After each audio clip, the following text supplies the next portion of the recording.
Hi friends, my name is Deepak and today in studio with me I have Sanjiv Gupta CPA. Sanjiv ji is a certified public accountant. He has a practice in Fremont as well as an office in Sunnyvale. He also have another office coming up very soon in Pleasanton.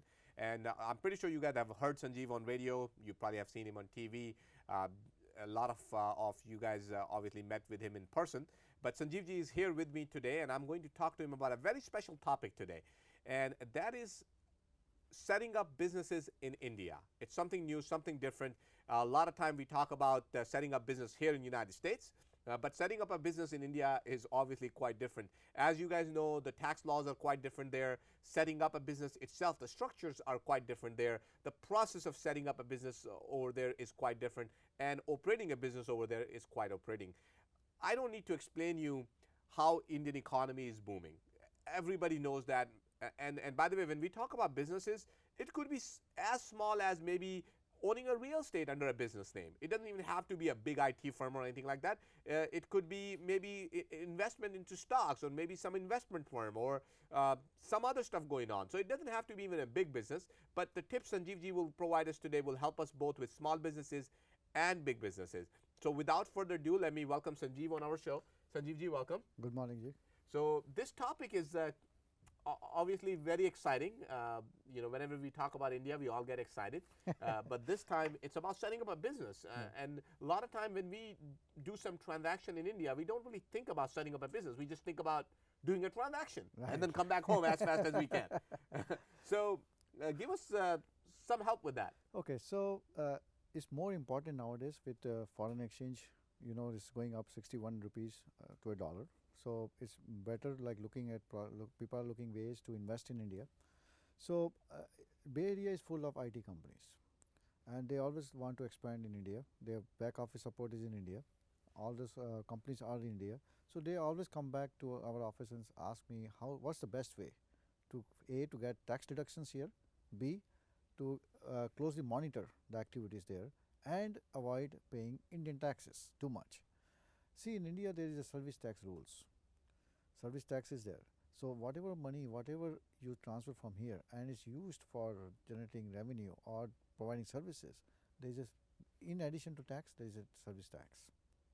So, and that is 10%. And then there are tax rates also there. It goes up to as much as 25%. So one has to be careful when we do a business in India or wants to invest in India. The reason is there are several forms of investment. There are several forms of companies there, like for example having a private limited company or doing HUF or doing setting up a sole proprietorship or doing a joint venture.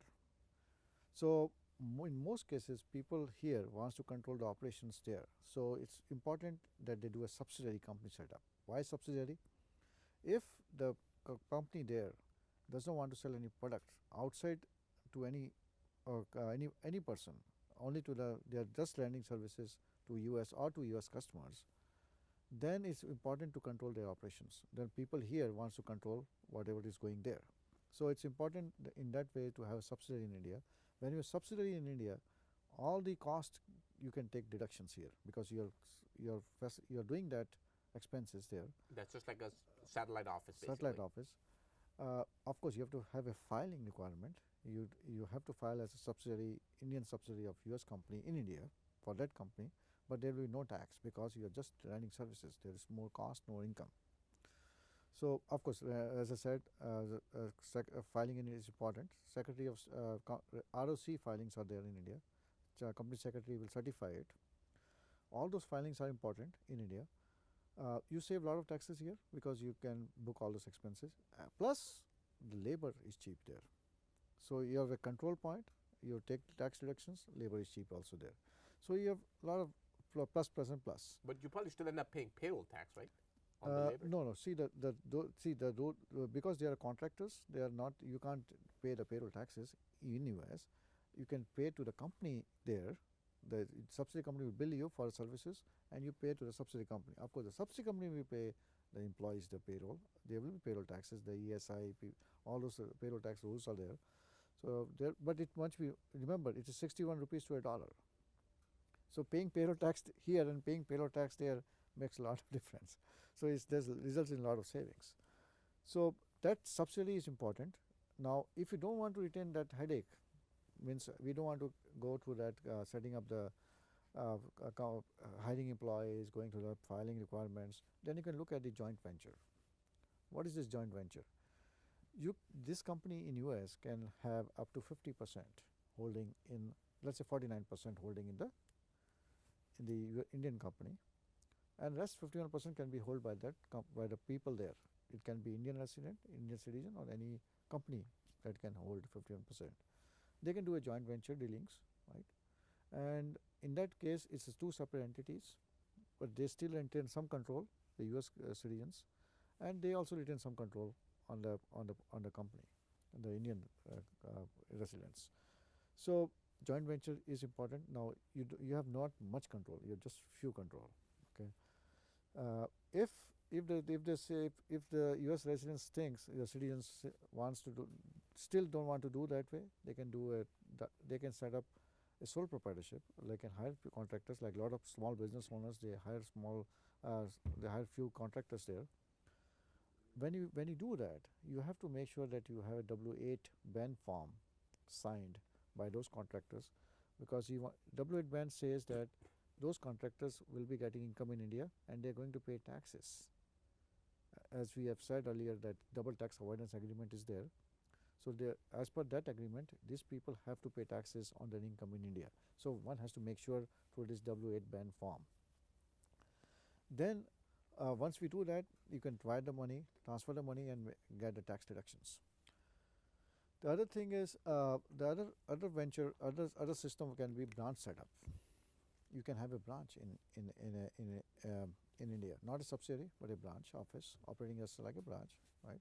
No setup, nothing, just a branch there, few people running it in the name of the corporation, right? And you can deduct expenses. Of course, you are not doing there anything, basically just a marketing tool. Just saying it's a branch office. So there are several options for you. Now, understanding the Indian rules and understanding the Indian the company's rules also is very critical, because India's Companies Act is strong there. ROC requirements are stringent there, and RBI guidelines are there too regarding foreign exchange remittances. So once we have those things in place, we can think of what is best for the people here. One more thing we have to remember here is controlled foreign corporation. What is CFC means? If the US residents or green card holder citizens hold together more than 50% voting power of the Indian companies, that becomes a controlled foreign corporation. Now, when that becomes, whatever income that company makes, whether that you repatriate the money from there or not, you have to pay tax on it. So it's always important not to become a CFC requirement, because there is subpart F income also chapter here in the US, which is a quite complicated area. And just to clarify, does CFC also apply to subsidiary companies or no?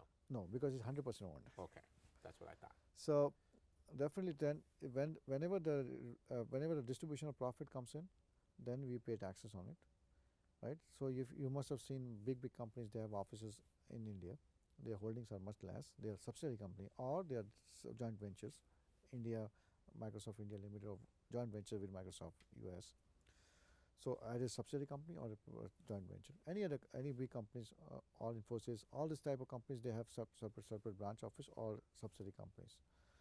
So what I'm trying to say here is, we have to, as a small business owner, we have to avoid that CFC requirement, because we'll be paying taxes on the profit in that company, whether you bring that money here or not.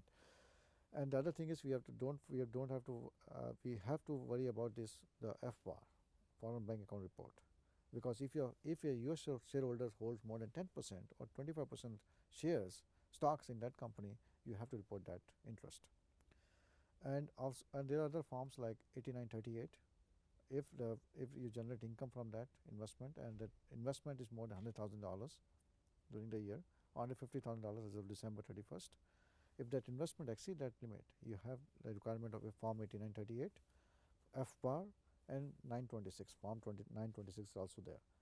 So all these requirements needs to be kept in mind, and one critical form is 5471. When you invest in a outside US, this form is a critical part of your tax filings. If you don't file that 5471 form, you guess what? The penalty is $10,000 per month, Wow. and most companies are not doing that. And there's a question on the tax returns whether you have a subsidiary company, you have a company in India, are you filing that 5471? So it's very critical that we are careful. We just can't rush, like you said, can't rush there and file a return, incorporate a business. We have to understand the implications of each and everything, how it applies to your business here, how you want to take the tax reductions, right? What is good for you. But at the same time, we have to make sure the compliance is there. The FBAR 5471, 8938, all these requirements are there at the personal level plus at the corporate level.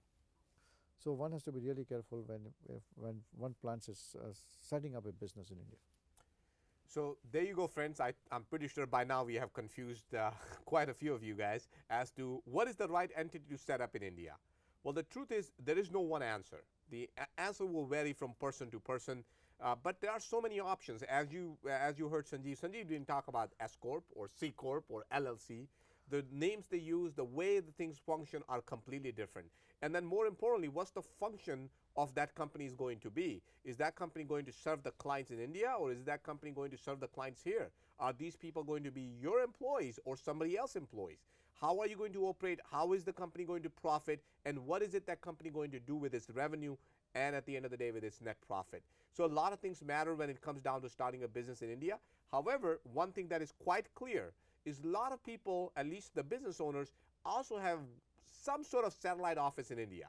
It might be small, might be big, but there's a good chance it's not being operating properly, at least from the tax perspective is concerned. So you definitely want to speak with your tax professional who understands both sides of the story. He understands the Indian laws as well as US laws, and who can guide you as to how to fix your books.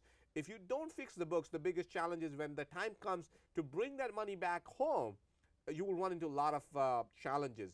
And as Sanjiv said, some of these firms can have a tax penalty for about $10,000 just for not filing. And imagine if you have done that for the last 4 or 5 years, that can add up to a lot of money. Plus, on top of it, if they are disallowed, penalties and interest. So, I mean, as you can see, it can get quite tricky. So my recommendation for anyone who is thinking about starting a business in India is consult your professional. It will be much more better. And I know a lot of time, let's say if I want to do something in India, it's quite an obvious choice to pick a professional in India because they can guide me better. Not a bad idea at all. Go ahead and consult with them. However, have somebody here locally on your side as well. And whatever consultation you got, run it by them. Get a second opinion. You'll be so much happier. You will understand it's so much better that, okay, yeah, this is great, but this is how it can hurt me in the United States. So maybe the other person might be looking at it from one side of the story, but if you also consult with someone here, hopefully you will have both sides of the stories. We did a segment earlier about doing business in America, and we talk about S corporation and C corporation, and this segment is a great addition to that. Talks about doing business in India or people who are willing to expand in India as well. And definitely our firm help with all those kind of things, so you can definitely give us a call. Our office number is 510-825-7563, or you can simply visit us online on sanjivcpa.com. As I mentioned earlier, we have an office coming up in Pleasanton, so definitely looking forward to that office, Sanjeevji. Yes. We have a live event coming up next month between 10 and 4. Food will be there as well, so lunch will be served. That'll be a great event. You can register for that event on our website, sanjivcpa.com. That event is great for small business owners as well as for individuals. So definitely want to join that one. Yeah, because the topic that we'll be covering in that will be Obamacare, the big bomb here in the United States. Is I remember seeing on the TV like members of this Congress, members of the Congress taking this booklet full of like thousands of pages and turning that pages, looking through that pages. It's a huge volume of Obamacare. So we're going to cover some tax provisions of Obamacare. We're going to cover the foreign account reporting like FBAR 8970, 8938, 5171, what we talked about today. 5472 is the another form for people coming from there investing here in the US. That is 5472. And then we will cover like other topics related to foreign source income and US source income, how to claim the foreign tax credit.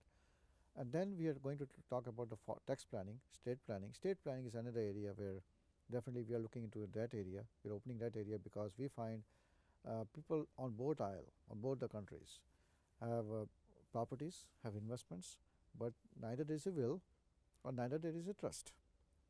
And the issue comes in, if something happens to any of them, what will happen to those investments back home and here? So that's another area where we are looking forward, and we are planning another seminar on this area, estate planning area. We will be covering in that seminar as well. So these are the areas we are looking into this next seminar. So there you go, friends. As you can see, it's going to be an action-packed event. Last year we did this similar event and we were completely sold out well in advance. So I would strongly recommend that you go on our website on sanjivcpa.com and register. Definitely put down number of seats you need. If you have a friend or family member you're going to be bringing with you, definitely add them in there, so that way we can definitely plan for it accordingly. As you know, in a ballroom there is only X number of seats, and once those seats are filled, there's no way we can fit any more people. And we ran into that problem big time last time, and we had several people stood up like almost for 8 hours. So that was kind of not so much fun. We want to make sure that this time we have plenty of seats. The other reason why we want you to register in advance is one of the issues we ran into last year was we ran out of food and we had to get a second catering arranged right away at the last moment, just because so many extra people showed up. So that was the another reason. Hopefully you guys can help us out this year and register well in advance. Feel free to spread the word. Let your friends know, family members know. If you work in big companies, do me a favor. Go ahead and post this on your websites, post in your local forums. Let people know that this event is going on. If there's special topics that you want me to bring during that day, definitely email me at info@sanjivcpa.com, and I'll be there obviously, and I'll make sure to ask those questions to Sanjiv and bring that to everybody's attention. So thank you so much, guys. I know it's a long segment this time, but hopefully you got a lot of good information. I know it was quite complicated, but yet I think we must have demystified some of the things about setting up a business in India. So thank you so much for watching, guys, and we'll look forward to catching you very, very soon. Goodbye.